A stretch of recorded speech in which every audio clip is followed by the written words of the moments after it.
So, posted a video on TikTok about how we built this wall here, and people are asking how we managed to figure out these cuts. So this is that video. So let's say you want a radial to come off of this wall and run parallel down this stretch. So what we do is we find out, how wide we want it anyway. So we've got some sort of measurement to go off of. Here we're going to do it sort of 720, 710, something like that. So you set up your string line to make sure that it runs parallel, as you would anyway when you're just normally setting out the thing. Now, using that same measurement, you come off of where you're going to go off the front of the pillar or whatever it will be, back, and then you mark it, and that's where you're going to start your curve from. So from this point here, we'll just string a line over to the front and then score the ground.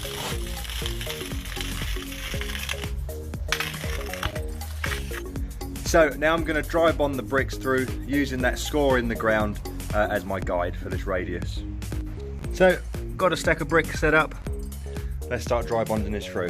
So the first one's going to go through as a header. I mean, they're all going to be headers, but the first one's going to start like that. Now, second one I put down tight there, and with a 10mm perp on the front, that's just what it ends up to follow this line. That's just there as a spacer. Next brick goes down tight, so you've got a 10mm perp following the radius, and what you're left with there is going to be what you're left with. And then you just keep that going all the way around. Now, I've got these frog down because they're much easier to mark, but when I lay them, we lay them frog up. That is the proper way.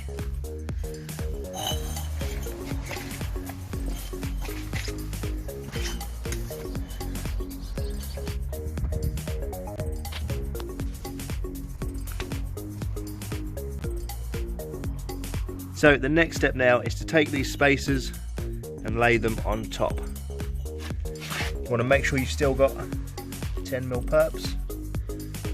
It's nice and even, and then you can see there how it lines up with the backs of the bricks. So once you've had a bit of a play around to get them all about right, nice 10mm joints at the front there, and fairly even on the backs. Go along and just start marking these top bricks here. Now this isn't the line you're going to cut, so don't start cutting yet. But just get all these marked out for now. So if you was just to cut these lines here, it means that the next brick would just fit in as a full brick. Okay, so it's not mitered, and that means at the back you're going to have these weird bonds going through it. It won't be even. So what you do once you've marked them like that, get your tape measure and just start getting the average distance. So there you can see it's 20mm on this line, 20mm. So that's pretty even, to be fair. 20mm. 20mm. So you can see we've got a 20mm to take off the bricks. That's 25, so it's a bit more. So on average it's 20mm, so we're going to go with that. So we've got our average of 20mm, but we do need to also add in a 10mm joint down the brick. So what we're going to do is make it 30mm. So we're going to make each one of these 30mm rather than 20.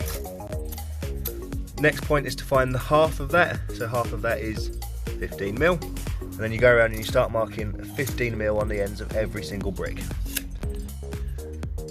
So now I just want to start marking 15mm on the ends of these bricks.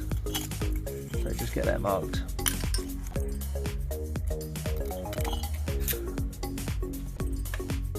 So following up this line, you can also see that the next cut is going to start about 70mm down the brick.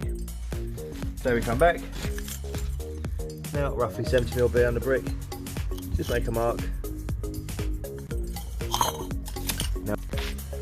Now we just want to start joining these marks together, and scoring the first brick.